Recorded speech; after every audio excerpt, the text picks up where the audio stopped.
Bien, miren, hoy, bueno, a ver, di que hoy. Bueno, ahora, para continuar, vamos a hablar de lo que son las bases de datos no SQL.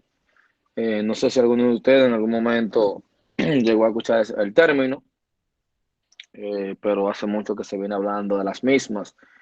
No tenían el auge como lo tienen hasta ahora, que realmente ya son una realidad. Eh, Se utilizan muchísimo debido a la diversidad de los datos que tenemos.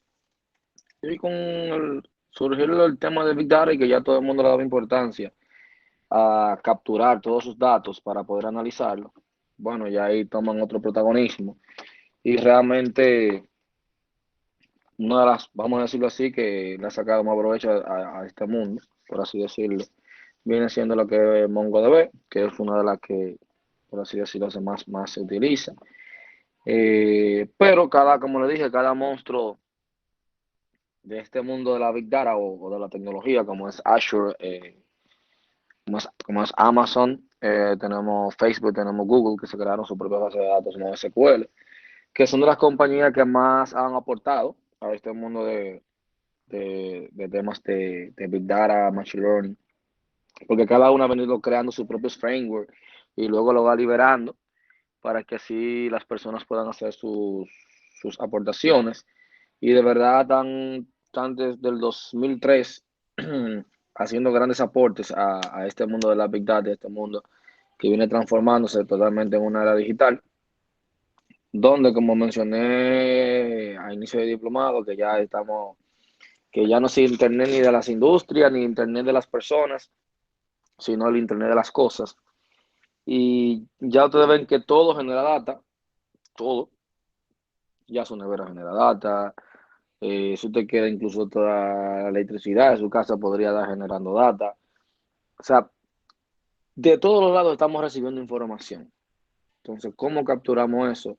Ese tipo de información no estructurada o semiestructurada, donde sea una base de datos prácticamente que no tenga esquemas, que teníamos inconveniente con las bases de datos tradicionales, que ustedes saben muy bien que tenía sus restricciones para el momento de insertar información a tus tablas, pero asimismo también como tenía esa limitante, también tú sabes que te ayudaba con el tema de la integridad de la data, o sea, como usted quiera conseguir una información, eh, usted la podía extraer de una manera más fácil porque usted la tenía bien organizada y sobre todo una integridad de una base de datos que para muchas empresas, vamos a suponer como instituciones bancarias, o sea, eso no es negociable para ellos. O sea, esta base de datos yo podría decir que no vinieron para sustituir prácticamente las que son bases de datos ya relacionales, sino un complemento para esa captura de esa información necesaria o esas aplicaciones que tú vas a realizar, donde tú sabes que vas a manejar muchas informaciones de datos de diversas fuentes y que tú lo que te importa es prácticamente procesarlas rápido y estás sacrificando un poquito lo que es la integridad. Aunque ese tema de la integridad tú también lo puedes manejar a nivel de código, pero casi siempre cuando utilizamos base de datos no SQL, ese no viene siendo el objetivo. Bueno, una definición acá. Bueno, me gustaría preguntar si alguno de ustedes en algún momento ha escuchado sobre alguna o ya por lo menos vio alguna. Yo trabajé, yo trabajé hace un tiempo, como un año, un poco de Cosmos, que es la de Azure, Ujú. con el API SQL, y también vi un poco de Mongo.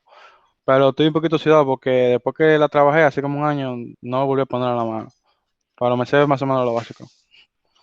Ah, no, pues eso es muy buena noticia. Por ejemplo, a mí, algo parecido como contigo, llega un momento que, bueno, yo entendía en ese momento que prácticamente Mongo estaba cogiendo un buen mercado. Y yo dije, bueno, hay que ponerse a utilizar Mongo y tratar de desarrollar un proyecto en Mongo para ver exactamente su funcionalidad. Incluso la página de Mongo te da un curso muy bueno que, bueno, podríamos ver que sube algunos ejemplos, porque me dan acceso creo que a una base de datos de prueba. Bueno, cuando yo una vez tomé, Si me daban acceso a una base de datos de prueba, voy a verificar si me puedo inscribir otra vez. Y si me dan acceso a la base de datos de prueba, bueno, vemos algunos de los ejemplos que ellos ponen ahí que son bien interesantes. Y que también ustedes pueden acceder a la página porque te va a dar la oportunidad de crear una co-computer, por así decirlo, como si fuera, no, como si fuera, no, es así, como si fuera eh, esa base de datos que usted necesita en las nubes. Prácticamente Mongo te va a dar esa oportunidad de, de tú lograrlo y tú poder hacerlo. Entonces, cuando hablamos de NoSQL, son demasiadas cosas que hay que tratar o comparar para ya lo que han topado con las que son tradicionales, con las bases de datos SQL. Bueno, como dice ahí, es un enfoque de la base de datos que representan un cambio de los tradicionales sistemas de gestión de base de datos relacionales. Eh, para definir NoSQL, pues es útil comenzar describiendo SQL, que es un lenguaje de consulta utilizado por la base de datos relacionales. Pero habría que ver esa parte, que cuando se menciona, no sé si tengo mi lápiz óptico por acá, ahí mismo como te dice NoSQL, tal cual te lo dice ahí, si usted se fija, prácticamente usted tiene, cuando usted ve el término NoSQL, viene siendo no solo SQL o NoSQL, así mismo como te dice su nombre. Eh, Dado que la base de datos SQL han estado fallando cada vez más en satisfacer las necesidades de rendimiento, escalabilidad y flexibilidad, sobre todo flexibilidad para esas aplicaciones de la próxima generación, ustedes saben muy bien que ya una aplicación, anteriormente esto hacía una aplicación y no es lo mismo que ahora. O sea, ahora mismo una aplicación, por sencilla que sea, fácilmente te coge 1 millón de descargas en menos de un día o cuando viene a ver. Y cuando se hace viral, imagínate las millones de personas que van a comenzar a interactuar. Por ejemplo, ustedes saben que es así. Entonces, todo por temporada. Imagínense en el jueguito ese de, bueno, la verdad yo nunca lo jugué, pero sí tú escuchaba a todo el mundo hablando de eso. El famoso jueguito de Parchís. No sé si ustedes llegaron a interactuar con ese jueguito, pero todo el mundo siempre paraba hablando de ese jueguito. Imagínense la cantidad de interacciones que yo tenía que manejar, porque teníamos juegos donde teníamos juegos que las personas también, aparte de jugar, hacían otro proceso segundo plano, que podríamos decirle, pero también al mismo tiempo el tema del chatting, chateando, cambiando información, aparte de estar jugando, las bromas. Entonces, siempre estábamos texteando, pero también estábamos jugando. Y obviamente, para yo también, si yo quería, vamos a decirlo así, guardar toda esa información, yo necesitaba diferentes formatos también para poder guardar esa información. Entonces, ¿qué estaba pasando con esa base de SQL? Bueno, estábamos muy encerrados en el tema de cómo yo guardo los datos, porque se basa mucho en lo que es la integridad. O sea, yo fácilmente te voy a sacrificar el tema de rendimiento, que es uno de los inconvenientes en el momento de cuando yo tengo que hacer un query SQL grande, una consulta pesada.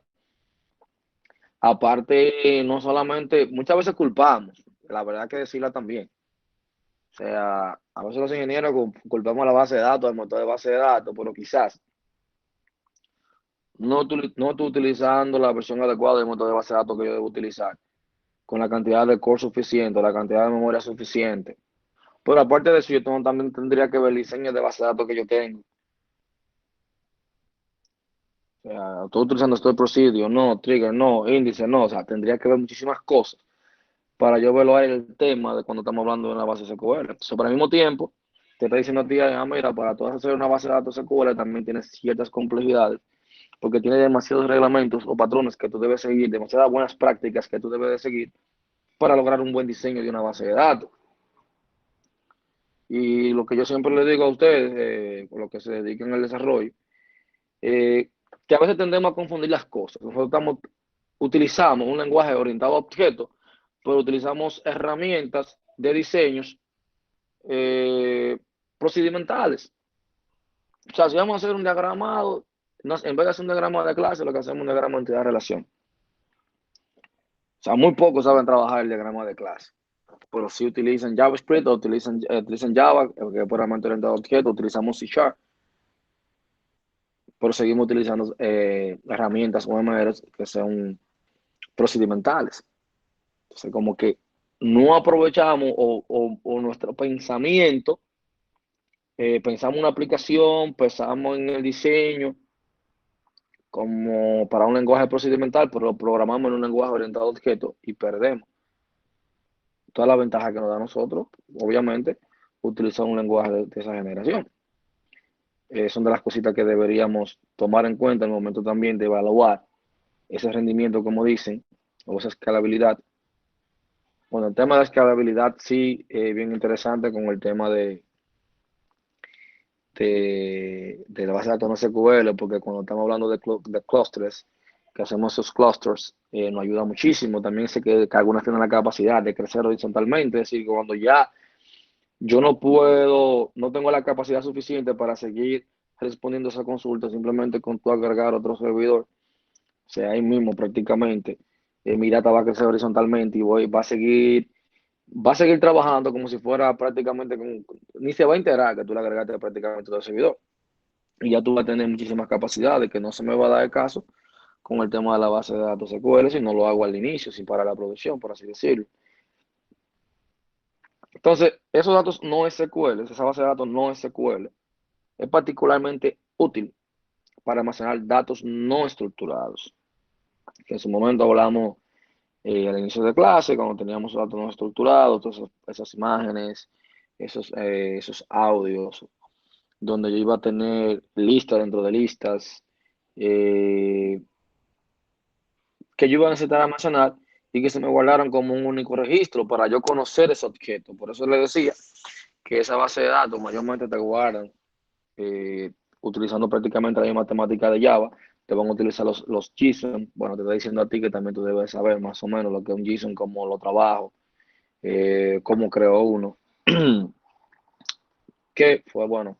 Eh, la próxima clase será entonces yo agregar algo para que hablemos también, que no lo traje hoy, pero quizás yo sé que algunos tal vez no han trabajado con ese tipo de documentos, estaba asumiendo que sí, pero sé que algunos tal vez no lo han visto.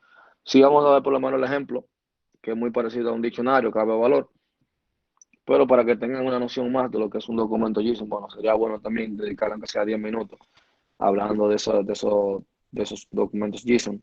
Porque realmente no solamente se usan acá, sino también tú vas a tener JavaScript, también tú lo vas a integrar con PHP, o sea, con PHP, tú vas a darle mucha utilidad porque realmente son documentos que te ayudan a guardar una información de una manera mejor estructurada. Entonces, ¿qué vamos a tener acá? Usted va a tener dos características principales cuando se trata del T no SQL, o sea, que es no SQL va a englobar un conjunto de bases de datos que han sido construidas especialmente para soportar entornos de aplicación en donde las bases de datos relacionales no constituyen la mejor solución. Es prácticamente eso, o sea, como mencioné, no tanto es sustituir, sino es apoyar más bien en esas brechas que tiene la base de datos SQL, pero como le dije, esa base de datos se han puesto las pilas, porque saben que la gente de Microsoft no se iba a quedar así por así, ni se iba tampoco a dejar quitar terreno, así por así. Incluso, ustedes saben que una de las que más se utilizaba anteriormente era MySQL, que otra vez se sigue utilizando, pero ya tomar a la gente creo que la gente de ahora creo que la tiene.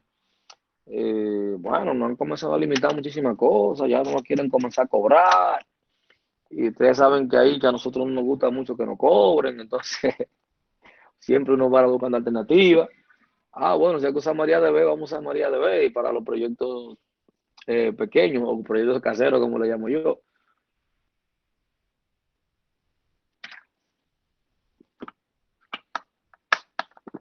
Bien, dos grandes características, como le mencionaba, vamos a tener, como dice aquí, en primer lugar, se trata de entornos que necesitan disponer de esquemas de datos más flexibles. Es decir, se trata de entornos que no se ajustan a la estructuración rígida en forma de tabla que ofrecen las bases de datos relacionales.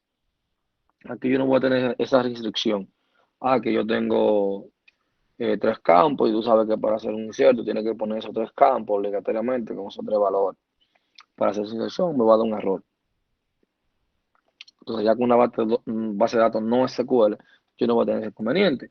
Segundo lugar, esta base de datos se utiliza en entornos de aplicación altamente distribuidos.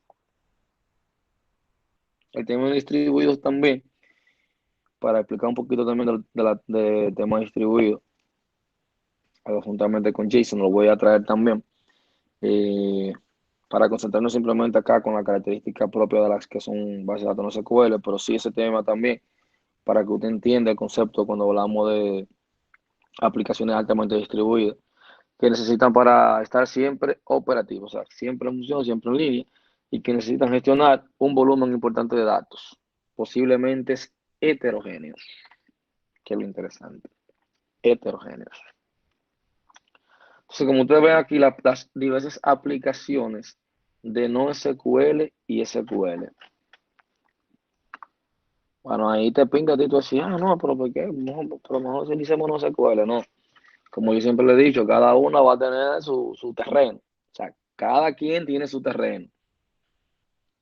Por eso es importante saber la ventaja de una, la ventaja de otra, cuándo uso una, cuándo uso otra. O sea, que parte también, esta semana van a tener una tareita más o menos de investigación con respecto a estas dos bases de datos, porque es importante también que usted como analista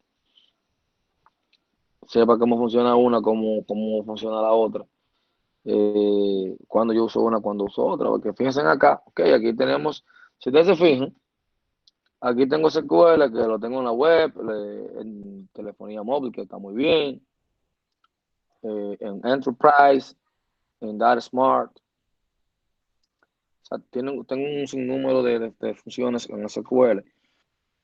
Pero cuando vamos a una SQL, usted dirá, pero ven acá, tengo una NoSQL en Cayman.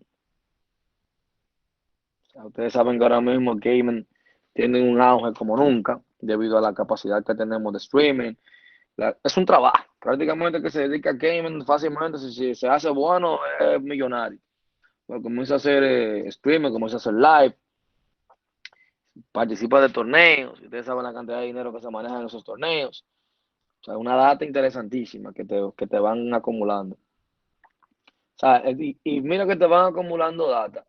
Bueno, ahorita yo mencioné que en un momento yo me encantaba jugar, a veces jugaba mucho deporte, jugaba FIFA. Era interesantísimo como lo hacíamos. Prácticamente en un equipo jugábamos como 9 personas y uno se la pasaba bien. Hasta que esta misma, digo yo, wow, me perdieron por recolectar data. Porque ellos te daban como un informe de todas tus actividades y siempre te lo mandaban al correo electrónico eh, mensualmente. Un mes que lo abro el correo y me doy cuenta y me dice, usted ha jugado como 500 y algo de horas. Bueno, fue en un resumen del año que me dio, como 500 y algo de horas en el año. Y cuando yo comienzo a hacer un cálculo, ¿a cuánto equivalían 500 horas? Dije, wow, pero ven acá. Si yo calculo la hora que tenía disponible, estamos hablando que yo pedí 6 meses de este año. Dije, no, no juego jamás. Y realmente ahí tumbé ese tema de juego. Eh, bueno, en ese momento tenía mucho tiempo de ocio, la realidad, pero me estaban dando esa información, iban acumulando ese perfil. Incluso lo chévere es que también, porque la gente de gaming hace también el tema de Big Data, porque ellos saben qué tipo de juego a ti te gusta. En base a qué tipo de juego te gusta, tu correo electrónico te va a llegar información en base a eso. Incluso te van a llegar ofertas de membresías en base a tus gustos. A ti te gustan de deporte, te voy a vender una membresía de eSport, por tanto, te van a convencer, porque te van a mandar mucha publicidad y muchas, si ellos ven, miren qué interesantísimo el tema de Cayman, porque esa gente hace Big Data, digo yo, a nivel Dios, realmente. Porque ellos crean un perfil tuyo que si ellos se dan cuenta que tú no te estás conectando o no estás jugando las horas acostumbradas, buscan la forma de darte una oferta que sea tan tentativa que tú no puedas negarte para que tú vuelves y entres. También el tema de Cayman, hay muchos juegos, la mayoría son así, que te van a vender paquetes, o lo que son de tiro, de guerra te van a vender trajes, pistolas, lo que son de deporte te van a vender que una pelota, que un uniforme, que un pack de jugadores. Ellos saben si tú compras o no compras. Si tú compras paquetes, bueno, siempre te van a poner la forma de juego un poco más tediosa para que tú sigas motivando a comprar. Si tú no compras paquete, es increíble toda la oferta que te envíen. Y aparte que cuando te dan el primer paquete, vamos a poner así, cuando te digo paquete, son unos sobres que vienen con unos jugadores, tienden a darte como un jugador bueno para que tú te motives y tú sigas comprando. Miren, ese análisis lo hice yo así con compañeros. Estábamos así una vez hablando y comenzamos a analizar el perfil como que tenía cada uno. Por ejemplo, yo era de los que compraba paquetes. A mí era difícil que me saliera algo que sirviera.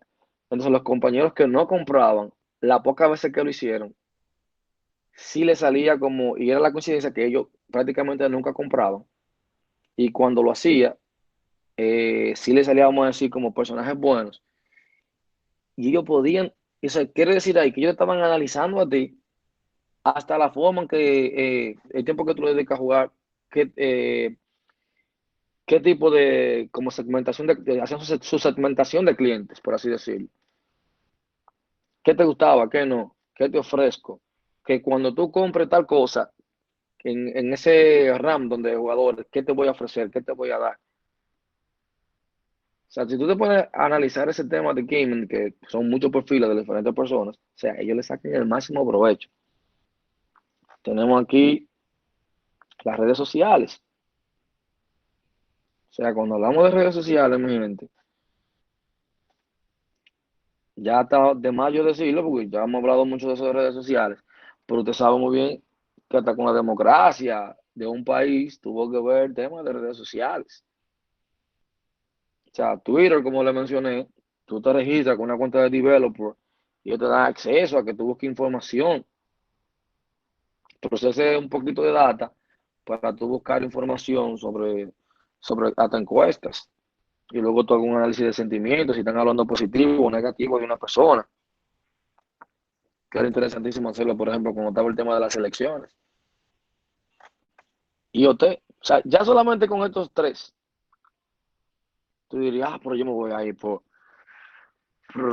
por conocer o ver de qué se tratan estas bases de datos.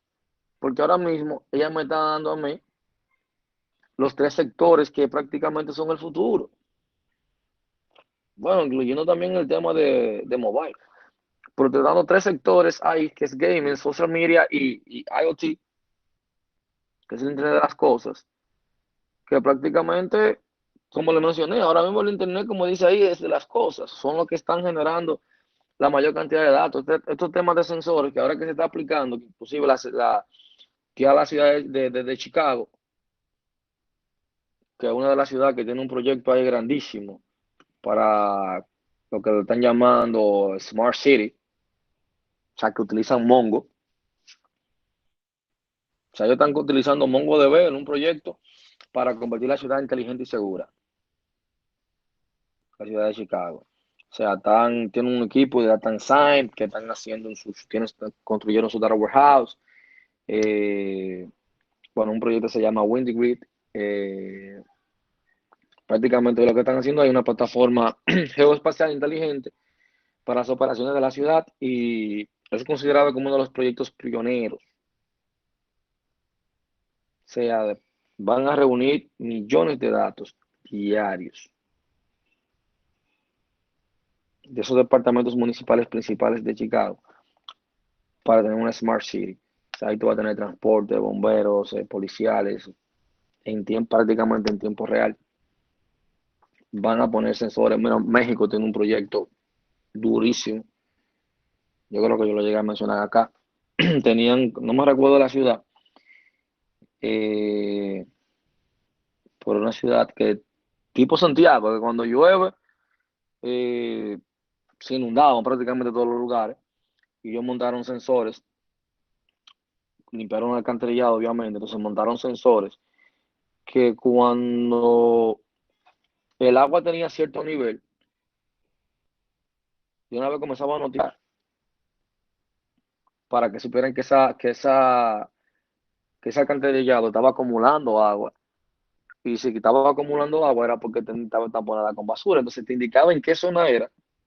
Entonces ahí van las personas de limpiezas, retiraban eso y casi ahí prácticamente solucionaron una problemática instalando lo que era IoT. Por ese IoT al mismo tiempo te estaba enviando una data la cual tú estabas analizando y luego tú vas tomando decisiones en base a eso, que son de las cosas interesantes que tú ibas a tener con el tema de NoSQL.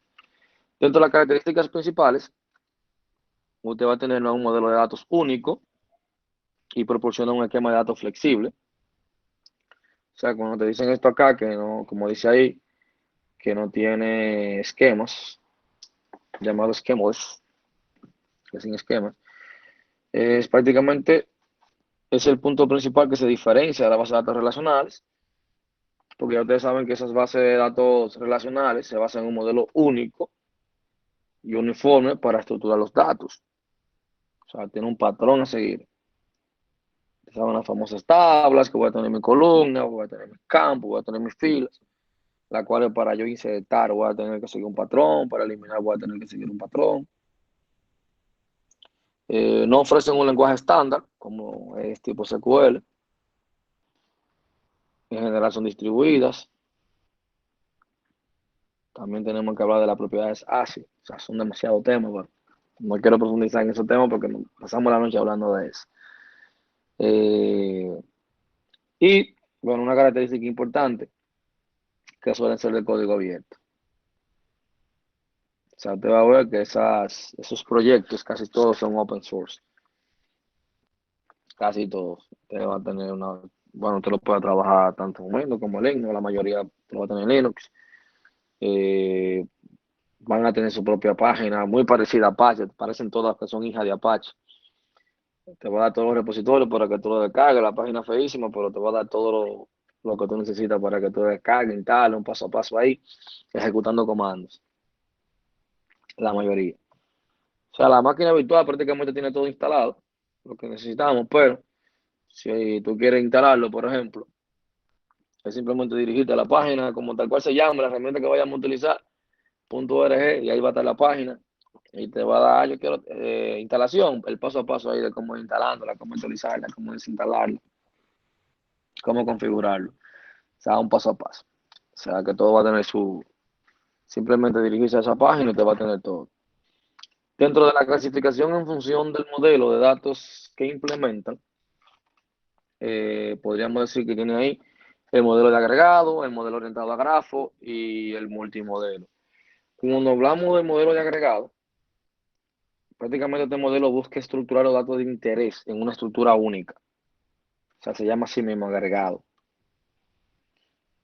O sea, esta base de datos orientada a agregado se clasifican según el modelo de agregado usado. O sea, usted va a tener clave valor, usted va a tener documentales y también va a tener orientada a columnas. Dentro del modelo acá, orientado a grafo,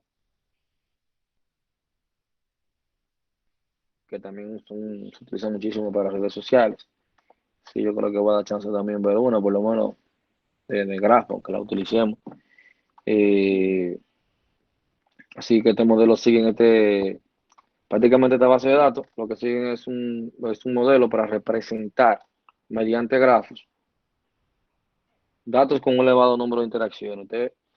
Bueno, cuando la estemos viendo, usted se va a dar cuenta ahí que prácticamente usted va a comenzar a agrupar todas las características similares, donde te van a salir los comentarios que son positivos, que son negativos, cuando estamos hablando, por ejemplo, de redes sociales, y que usted va a tener que sentarse ahí, cómo se hace para el datas, cuando tú te vas a dar cuenta, cuando tenga, bueno, muchas veces es tan fácil cuando tú estás utilizando una basada en grafo, que a veces te hace diferentes clústeres de agrupamiento de data, y tú le pones colores a esa data, y tú te das cuenta que tenemos aquí, mira, tenemos todos los colores verdes, y en ese color verde te sale un punto morado, que fácilmente tú te das cuenta de esa característica, si no pertenece de ahí, simplemente con arrastrarla, tú la mueves al grupo que pertenece, O sea, es bien chulísimo ahí cuando estamos trabajando con esos modelos de grafos. Y luego tiene un multimodelo. O sea, existen algunas bases de datos que permiten gestionar datos estructurados según distintos modelos. O sea, acá se quiso implementar, por ejemplo, antes de surgir en sí el tema no SQL, se hablaba mucho de lo que se llamaba persistencia políglota, que era que tú no siguieras un modelo. O sea, que tú hicieras como si fuera, vamos a llamarlo un ecosistema, donde yo utilizara la herramienta que yo necesitara, como que concatenara todo. Y si yo necesitaba una clave de valor para una cosa, utilizaba la clave de valor para esa cosa. Y si me convenía más una documental, también lo utilizaba. Y al final, en una única fuente, después que yo procesaba o recibía la data donde me conveniera más, luego esa salida la llevaba como a un banco de información centralizado. Eso es lo que se estaba buscando cuando se hablaba de persistencia políglota, pero eh, prácticamente esa asistencia políglota surgió de lo que se llamaba one size fit all, que eso es lo que se solía usar antes de uno indagar o entrar lo que era la base de datos no SQL. O sea, era la estrategia que buscaba utilizar un único producto de almacenamiento. Eso es lo que trataba de buscar, un único producto de almacenamiento, que todo se pudiera trabajar prácticamente en una fuente. Dentro de, como decíamos aquí, del primer grupo, que era al agregado, como mencioné, pertenecía a Key Value, pertenecía el Document, pertenecía la basada en columna.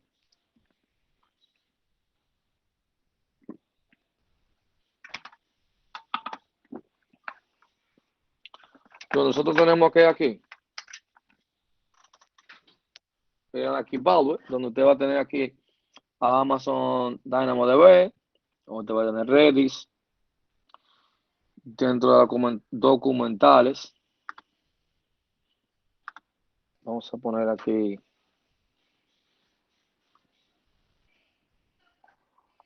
A ver que se puso la pantalla negra, a ver qué pasó. Okay.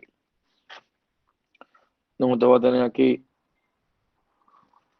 heroína, de aquí usted va a tener obviamente Mongo, basada en columna, bueno, usted va a tener de Google a Bigtable, que también se usa, Apache HBase, nuestro amigo Facebook, que va a tener su Cassandra, excelente, base de datos también. Y la de Graph, bueno, prácticamente podemos ver algo con Neo 4G, que son de las cosas que podemos utilizar y trabajar con algunas de ellas. O sea, de aquí de la documental nosotros vamos a estar viendo esto.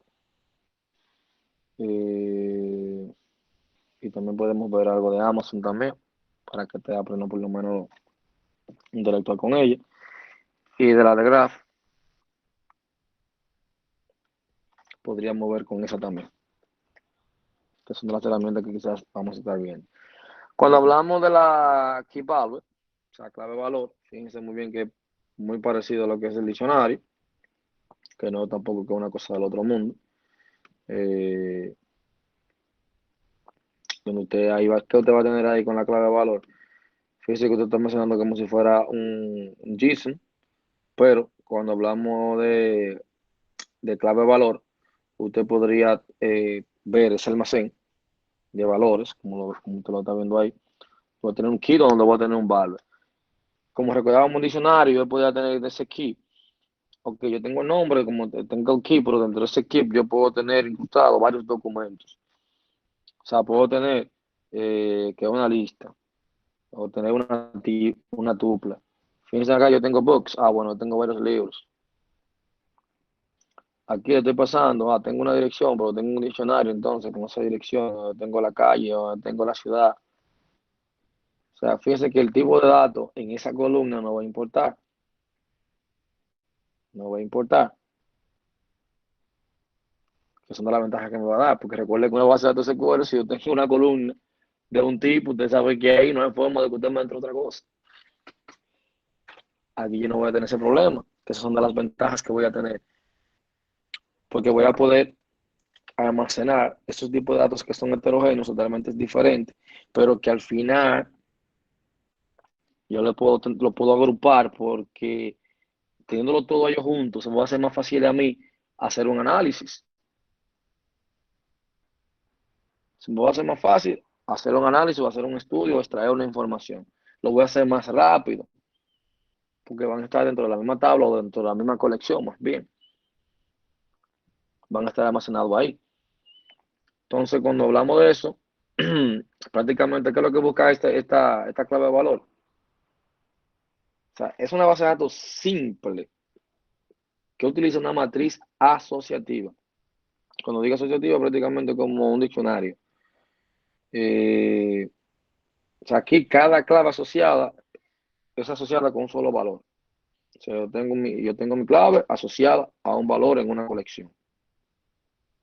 Eso es lo que yo tengo ahí prácticamente. Cuando hablamos del tema de colección, bueno, cuando hablamos un poquito de Mongo, ahí podríamos mencionar esa parte ahí cuando hablamos de colección. Que eso es lo que va a tener, o sea, yo voy a tener un conjunto de atributos bueno, un conjunto de objetos que van a almacenar el JSON, que van a estar dentro de una colección. Que incluso cuando usted quiere ver que nosotros llamamos tablas en SQL, bueno, usted en vez de decir show table, aquí te va a decir show collections, cuando está trabajando con una base de datos que almacena ese tipo de información. Entonces, como mencionaba, esa relación que van a tener entre esos dos valores se denomina clave valor, o sea, key value. Eso te va a tener ese almacén donde yo voy a tener esa clave que me va a permitir, o sea, me va a permitir crear una relación simple entre dos valores. Y que esa relación, ¿qué me va a permitir a mí? Va a permitir organizar esos datos de manera eficiente y rápida. O sea, ya me está dando eficiencia y rapidez. O sea, estos valores pueden ser de cualquier tipo, o sea, que es lo interesante. Y también tenemos algo que aquí que hay que mencionar, que así también que lo almacena, tú solo pasas prácticamente en el formato que tú lo escribes. Cuando estás creando el documento es en formato JSON, pero cuando tú vas a guardarlo, como lo hace Mongo, se llama BSON, o también tenemos lo que se llama blob. Aquí en este término sí, tenemos un término que se llama blob, ahí sería Binary Large Object. Eso es lo que significa ahí.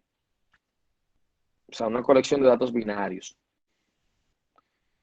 Cuando decimos una colección de datos binarios, que generalmente, ¿qué es lo que va a hacer? Van a ser imágenes, audios. Saben que no lo vamos a manejar tan fácil, imágenes y audios con SQL, marcar prácticamente ni lo utilizamos para eso.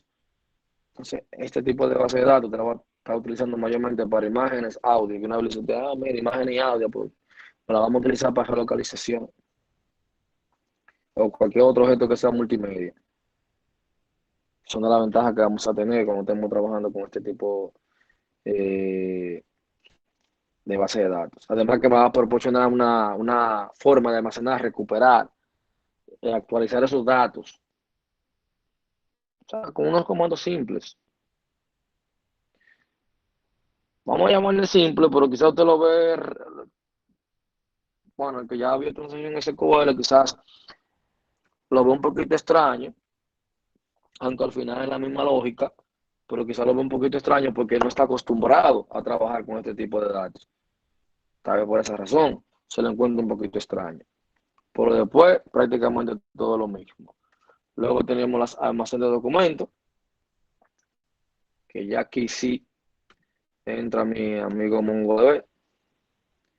Ahí sí entra de manera full, de manera llena lo que es MongoDB. Porque ya como está lo de almacén de documentos, aquí está administrado un conjunto de campos, de cadenas, con nombres y valores, que prácticamente esos nombres y valores de datos de objetos de una entidad, y usted le va a llamar a esos documentos, por eso se llama almacén de documentos, o esa colección que usted va a tener. Fíjese que cada documento que yo tengo mi key, y tengo mi document. Pero fíjense ese documento, que ese key, prácticamente cuando tú haces una inserción, te lo va a generar el mismo Mongo. Te vas a dar cuenta cuando verifiquemos algo sobre eso. Donde te va a tener ahí eh, ese documento, fíjense que va a ser en formato JSON. Yo tengo mi key y mi value, key y value, pero fíjense acá, yo tengo un key y tengo mi valor. Aquí tengo mi key y el valor que tengo para ese key prácticamente es una lista. Y dentro de esa lista yo tengo varios prácticamente valores diferentes. O sea, tengo un producto, otro producto, dentro de esta misma lista que pertenecen todos a other items. O sea, que son de las cosas, o más bien de las chulerías que me dan este tipo de base de datos. O sea, imagínense estoy almacenando este tipo de información así en SQL. O sea, su forma estructurada no te lo va a permitir.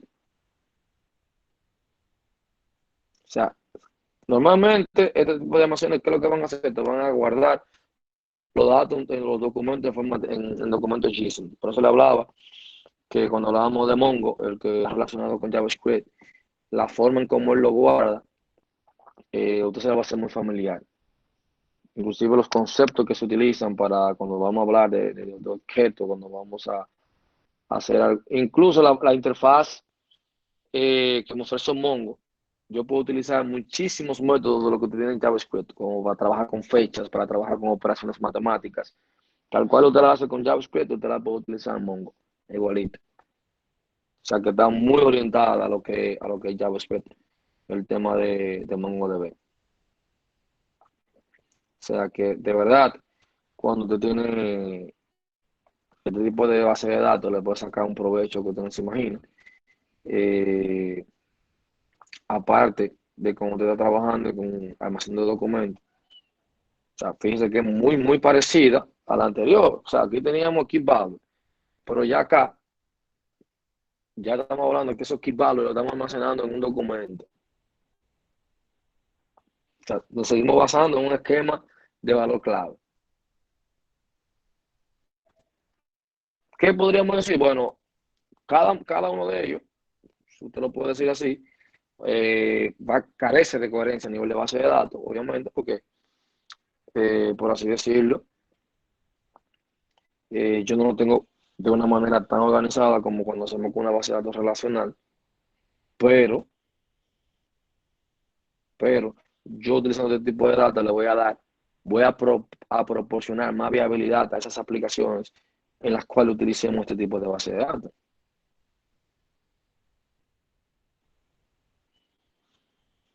Dos diferencias en uno u otra, como en base a la almacén de documentos y una que sea clave de valor.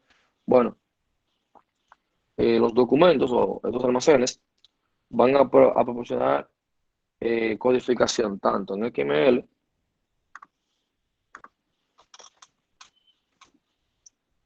puedo codificar en XML, en JSON y los BSON, que así es que me lo va a guardar prácticamente Mongo. Cuando hablamos de BSON, viene siendo un JSON en código binario, por eso la web, para almacenamiento de datos.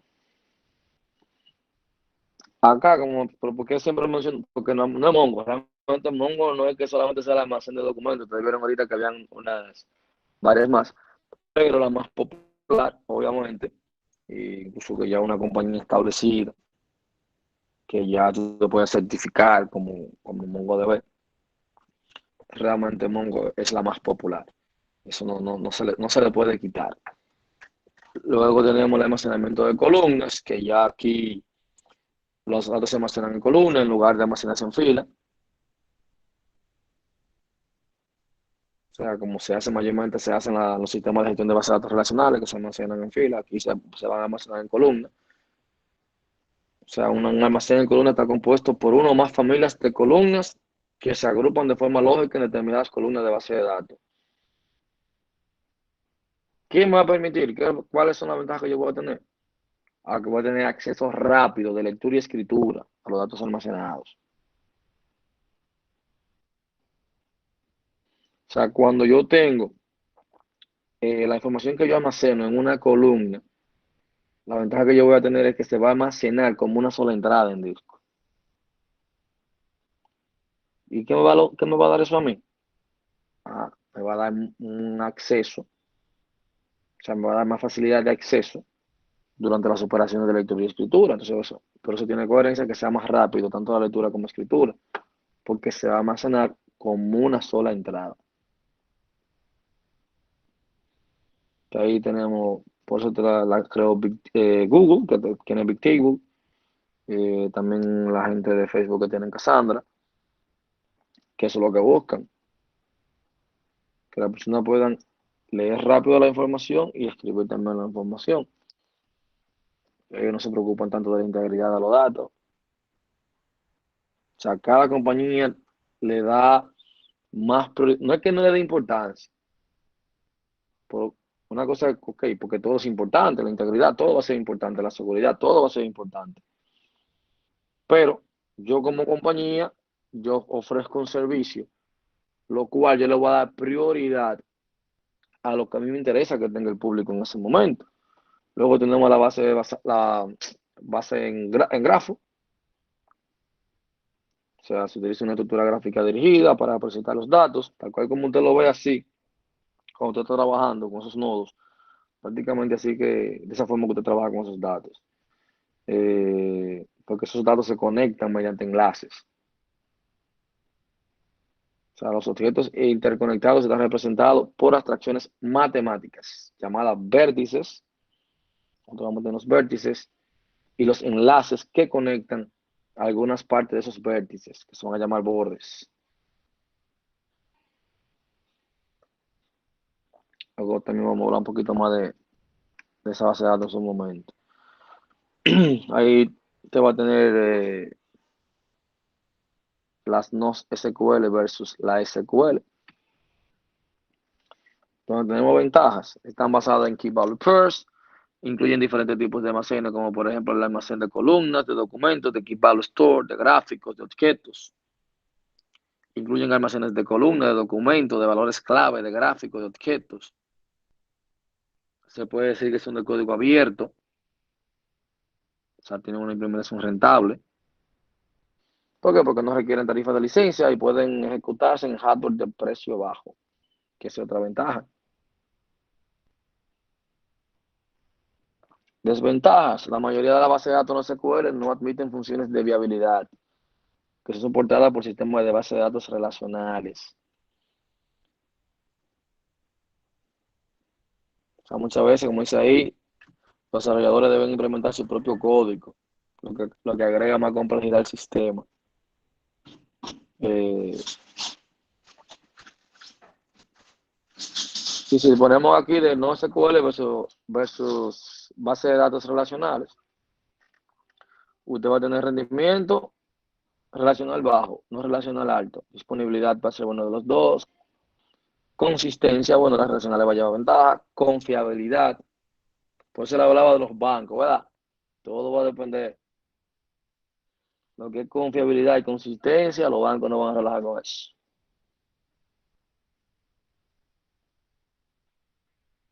Entonces aquí tenemos almacenamiento de datos. Bueno, aquí vamos a tener mejor. Escalabilidad, aquí va a tener mejor. Y usted dirá, pero entonces, ¿por qué a lo mejor no utilizamos la no relacional y quitamos todas las que son relacionales? Porque si tú te fijas, la no relacional lleva más ventaja. Sí, pero hay dos, donde aquí yo soy baja, que las instituciones financieras no van a jugar con eso, que es consistencia y confiabilidad. No, con eso no van a jugar, no hay forma. Bueno, ahí teníamos algunos ejemplos. Entonces, ahora vamos a descartar esto aquí. A ver si puedo presentar.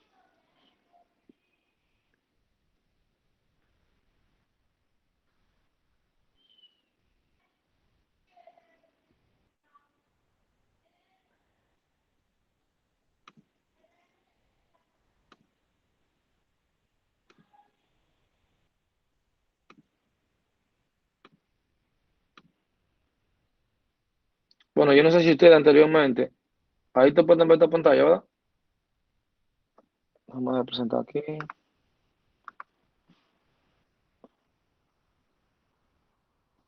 Stop sharing.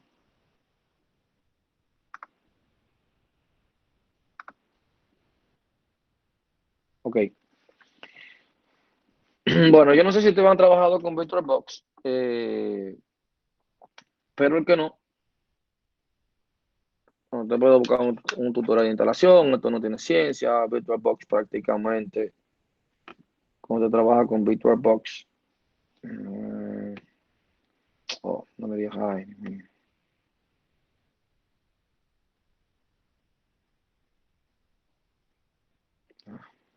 ¿Dónde está? Ok.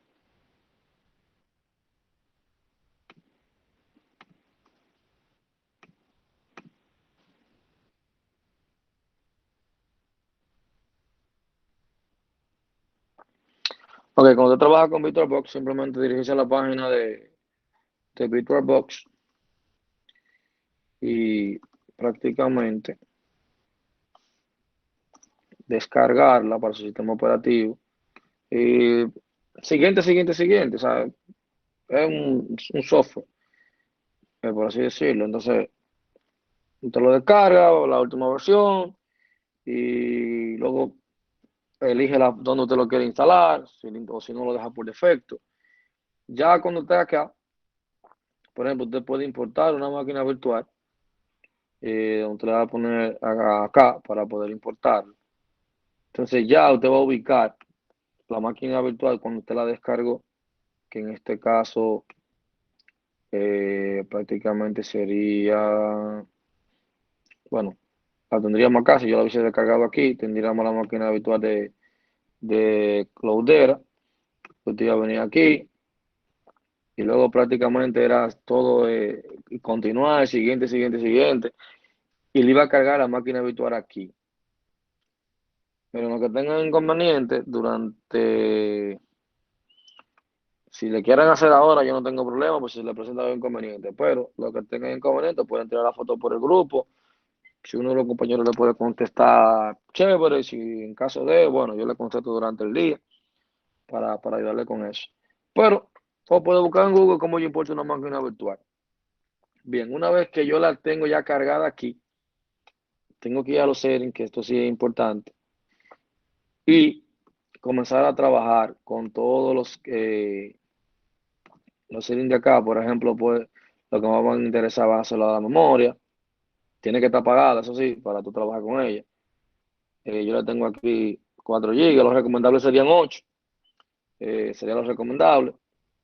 Aquí yo le tengo 4, los procesadores, bueno, lo más que usted le pueda dar, eh, lo más que usted le pueda dar. Su máquina aguanta darle 4, mejor todavía, porque usted sabe que el procesamiento de datos, mientras menos usted le dé, más lenta va a ser, obviamente. Entonces, bueno, con el display también usted puede jugar un poquito para el tema de, ya con la historia no habría que hacer nada. La parte que más nos interesa. O bueno, la parte de networking usted la puede dejar como nada, porque usted lo que necesita nada más que navegue y ya. Pero si usted quiere también compartir información y crear carpetas compartidas o que esté dentro de dentro de su misma red para poder acceder también desde fuera, desde un explorador a los servicios que usted tiene acá, bueno, usted lo puede poner como bridge para que se ponga dentro de su propia red. O sea, pero lo más importante de la configuración de los settings viene siendo la capacidad de CPU que tú le puedas dar y la capacidad de memoria RAM que tú le puedas dar. Recomendable, darle 8, si tú puedes darle 8. Si le puedes dar 4 CPU, dale 4 CPU para que se te mueva bien y funcione bien. Acá, siempre acostúmbrese también, que es una parte importante,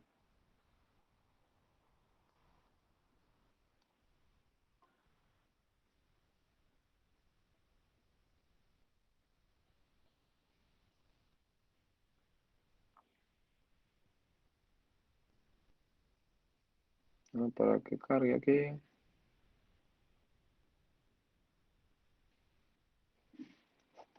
Esta máquina virtual, como le mencioné, la facilitan la gente de Cloudera.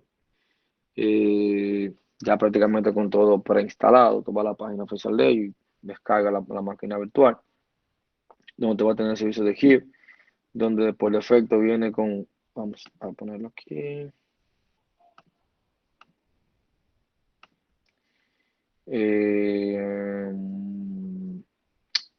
Bueno, es acá lo que se llama Migrate Place to Parcels. Nunca le pongan la mano, ni le den, que te puede dañar la máquina virtual. Realmente debía hasta borrarlo, la verdad. O sea, esta parte de aquí, hasta con, para tu sombrero, hasta con cuidado. ¿Qué es lo que vamos a tener? Mira, acá, en el mismo explorador de Mozilla, usted va a tener casi todas las herramientas que vamos a necesitar. Ya de por sí, él la tiene ahí con pestañas. Si usted, por ejemplo, vamos a utilizar Here, usted se va a dar cuenta aquí que prácticamente es un link con un número de puerto donde te va a acceder.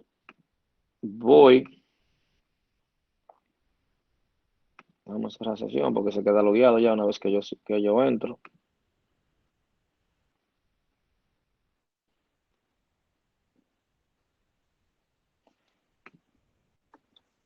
En la máquina virtual, cuando tú entres, te va a salir así. Donde te va a pedir usuario y contraseña, que es Cloudera. ¿Cómo se llama acá? Igualito.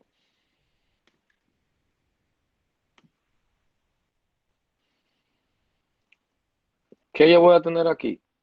Miren, fíjense que yo lo primero que tengo una máquina virtual, eh, prácticamente pues, en Linux. Tengo aquí la distribución de CentOS. Entonces acá, lo mismo que voy a tener una máquina virtual de Linux. O sea, voy a tener mi terminal, o sea, que ya está acostumbrado a usar Linux, no se le encuentra tampoco nada extraño. O sea, una máquina virtual, estoy utilizando todos los servicios que están corriendo ahora mismo acá en un servidor de Linux. ¿Qué yo voy a tener en Hue? Bueno, uno de los más interesantes es este menú que está acá.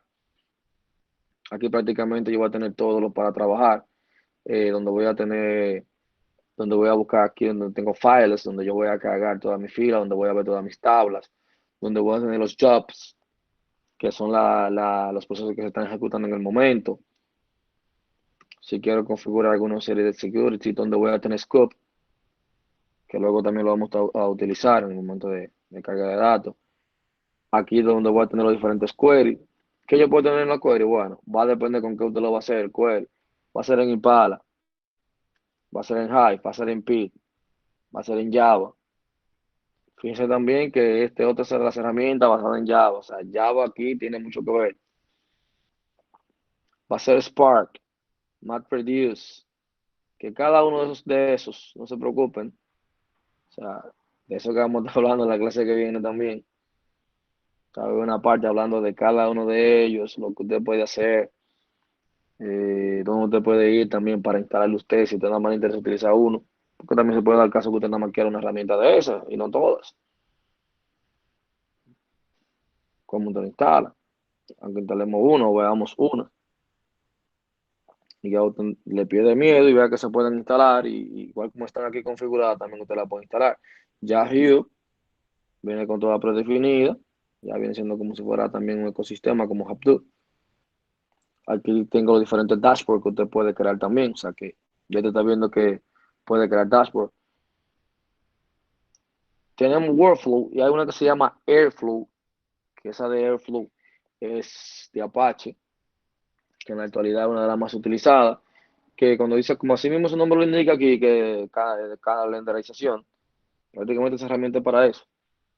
Como yo le mencioné, a veces te va a querer traer data que le va a tomar su tiempecito porque va a ser muchísima. Usted que haga esa tabla se le va a tomar tiempo o hacer un procesamiento que usted necesita hacer. Bueno, usted programa esas tareas o esos queries que se ejecuten a una hora específica. No, usted le puede programar si falla, qué alerta va a dar, si se va a detener, lo va a reiniciar el proceso.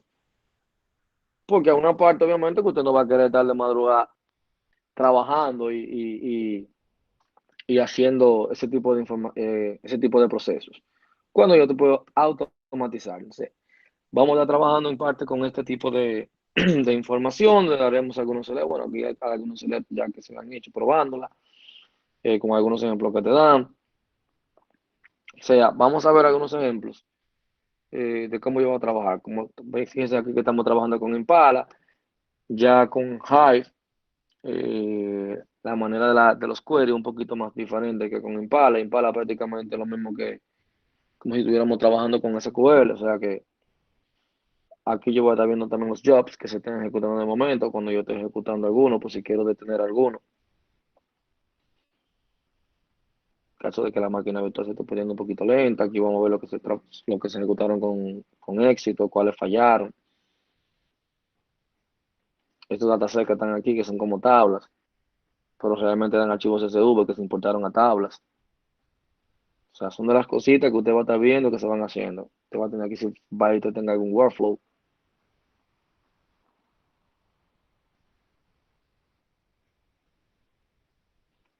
Pero como le dije, lo interesante, bueno, en mi menú, obviamente estamos trabajando con la base de datos default, pero usted puede crear una aquí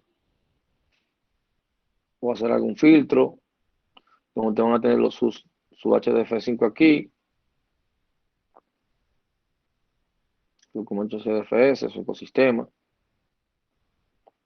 donde también acá, fíjense bien, otra forma de verlo, de ver los clusters que esté conformado.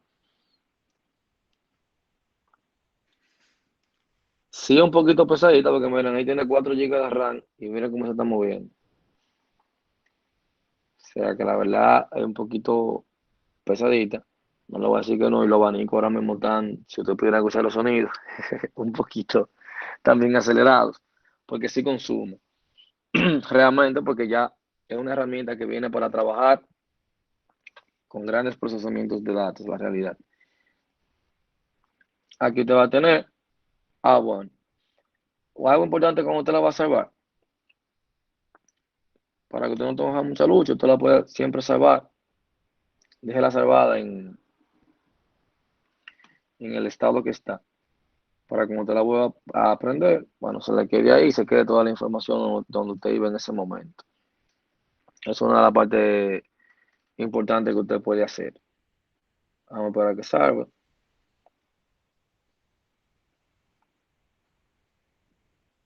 Entonces, ¿qué me gustaría que ustedes puedan ir avanzando para la próxima clase? Si usted puede entrar a la página de MongoDB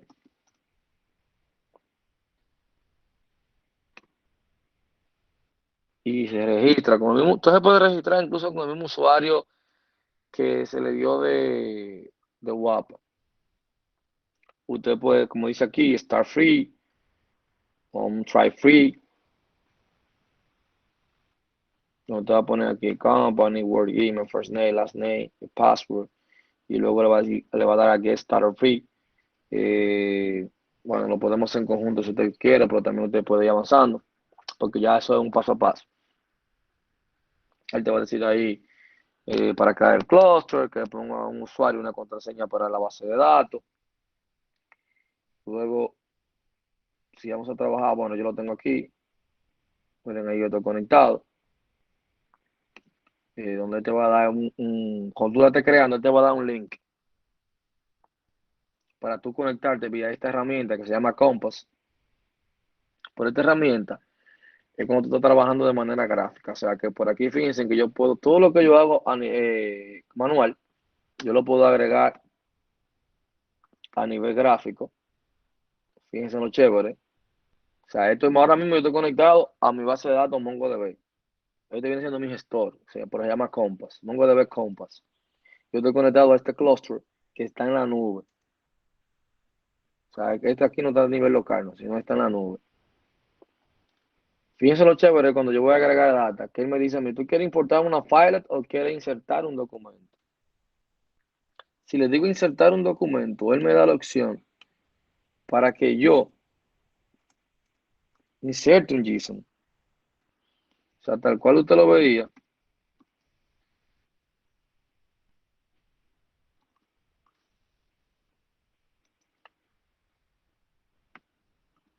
Para que yo comience a crear mis documentos. O sea, él me da la opción para yo comenzar a insertar documentos dentro de mi colección. Fíjense cómo se llama colección. Yo tengo mi colección, mi base de datos se llama WAP y la colección, porque es una colección de documentos, no es una tabla, sino una colección de documentos, se llama ciudad. Ahí yo le pudiera insertar para que me inserten la información. También dice importar fila, donde yo puedo buscar aquí, seleccionar si va JSON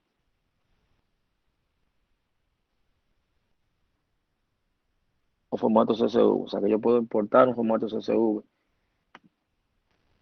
y convertirlo en una tabla, para luego hacer filtros acá y comenzar a buscar información. Donde yo voy a tener agregaciones, voy a tener mi esquema para analizar mi data, me va a hacer algunos gráficos acá, me va a evaluar los performance de mi query, mis índices, mis validaciones. O sea que realmente el tema de la base de datos de Mongo es bien interesante lo que te permite hacer, la verdad. Eh, por lo menos esta, vamos a verlo un poquito, porque vamos a decirlo así, un poquito diferente la forma como tú lo manejas. Porque ya cuando tú estás trabajando en la máquina virtual, la mayoría de sentencias que tú haces, eh, cuando tú estás trabajando con Impala, va a ser prácticamente lo mismo que transacciones SQL. O sea que tú no vas a tener inconveniente con, bueno, ya el que ha manejado un poquito de transacciones SQL no va a tener inconveniente con las consultas a realizar, que va a ser una ventaja que usted va a tener enorme.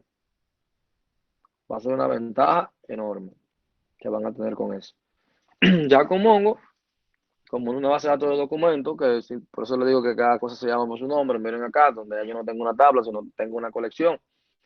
Eh, porque como le dije, está muy basada a lo que es Java. Entonces, aquí usted va a tener unos objetos, obviamente, donde usted va a almacenar su información en formato JSON, y eso se van a agrupar ahí en lo que se llama una colección. Eso es lo que yo voy a estar ofreciendo cuando estoy trabajando con este tipo de base de datos. Entonces, lo que puedan, se dirigen a la página de MongoDB y es simplemente completar los datos que están acá y, y ya de ahí para allá, entonces en la clase que viene, lo que lo logran bien, y si no, durante también la clase, durante la semana, así usted tiene inconveniente, puede tirar fotos y podemos ir, y si no, lo hacemos en vivo en la clase que viene. Pero lo ideal es que usted pueda hacer las dos cosas, el que pueda instalar la máquina virtual, un palo, porque así podemos ir trabajando en conjunto, pues si se presenta cualquier inconveniente. Eh, y el tema de Mongo también, que usted la registre. Y cuando tú le das que Start Free, va a comenzar a crearte un cluster. Y usted va a ver cuando le toque configurar al usuario, te va a dar el link que tú lo vas a poner en Compass, que viene siendo su gestor, para usted conectarse remotamente. También lo vamos a ver con si lo instalamos de manera local. Usted lo puede instalar también de manera local. Todo va a depender del sistema operativo, su instalación. Son de manera diferente, obviamente, si es Windows, Mac o Linux, pero al final el tema de los comandos, prácticamente lo mismo. Porque usted va a trabajar dentro de un entorno de Mongo, donde usted va a poder crear una base de datos, va a poder insertarle. Obviamente la manera gráfica usted va a tener, entonces va a ser un poquito más fácil, bueno, entenderla o comprenderla, porque ya de manera más visual, pero cuando usted trabaja ya en manera core va a ser un poquito más rápido lo que te va a ofrecer o lo que tú puedes realizar. Bien, entonces sería ya que pendiente que ustedes vayan a esta página de Mongo, se puedan registrar y nada, entonces la cosa que viene es comenzar a interactuar tanto con esas herramientas y creo que también vamos a ver algo de Airflow, si da chance en la hora, pero sí, me gustaría que todo el mundo en esta semana, o sea, el que tenga inconveniente con VirtualBox, yo le dije acá, vamos a venir aquí, estoy en mi VirtualBox, usted va a buscar, va a importar y va a buscar la máquina virtual de Cloudera. A ver si tengo el site acá. Por ejemplo, miren esto que se llama CentOS 7, por ejemplo. Si yo la voy a importar, la tengo aquí, le doy a continuar. Ya aquí yo puedo comenzar también a configurar lo que yo quiera, lo que yo necesita. Sí, por aquí mismo también lo puedo hacer. O simplemente la importo, luego que la importo, vengo a la máquina virtual, la selecciono, hay una que esté apagada, vengo a los settings y ya aquí en el system, aquí ya comienzo a jugar.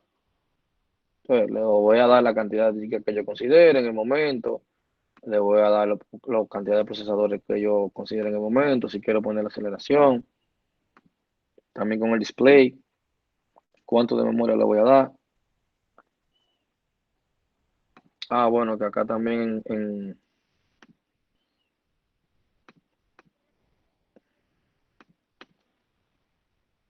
fíjense acá, también yo tengo aquí, le di 128 megas en el tema de video. O sea que también en el video es bueno que usted le dé un poquito eh, para el tema de la configuración y que le pueda funcionar. Vuelvo y lo repito, que le pueda dar 8 gigas. Bueno, aquí le estoy dando yo 4 gigas y el procesador de 4.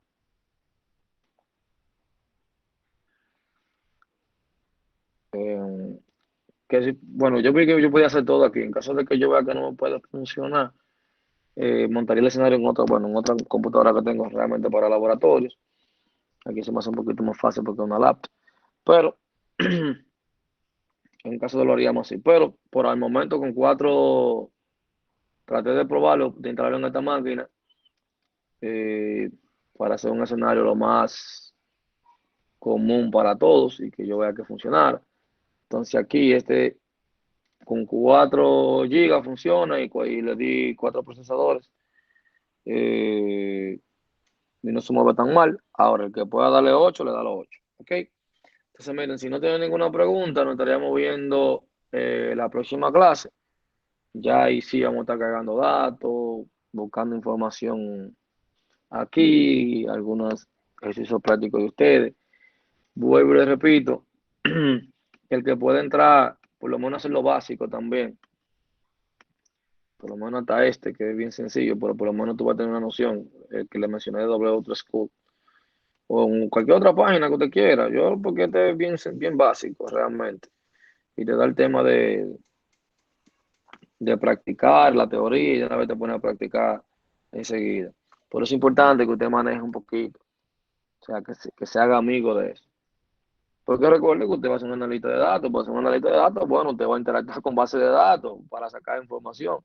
Y no solamente con base de datos, con un sinnúmero de documentos, pero sobre todo con base de datos para poder sacar la información. Fuera interesante que si usted tiene el chance en la semana y vamos a suponer que usted no se recuerda, yo sé que tal vez la mayoría lo utilizó, pero que usted no se recuerda bien de cómo utilizarlo. Bueno, hay muchas cositas que si no las refresca, entonces en la clase que viene te va a tener en el aire. La verdad, porque si se hacen algunos queries ahí, donde te va a tener unos joins, donde te va a utilizar algunas funciones de las mismas SQL y usted no está claro con eso, entonces yo sé que lo que se le pida menos lo va a poder realizar. Es un temita. O sea que debemos de refrescar un poco lo que ya lo habían utilizado y lo que no lo utilizaron, bueno, por lo menos verlo para que no se le haga tan extraño. Eh, Así que nada, mi gente, entonces nos veríamos la próxima clase, que creo que es si no me equivoco, el martes, ¿verdad? Porque nada más martes. Nos estaríamos viendo el martes.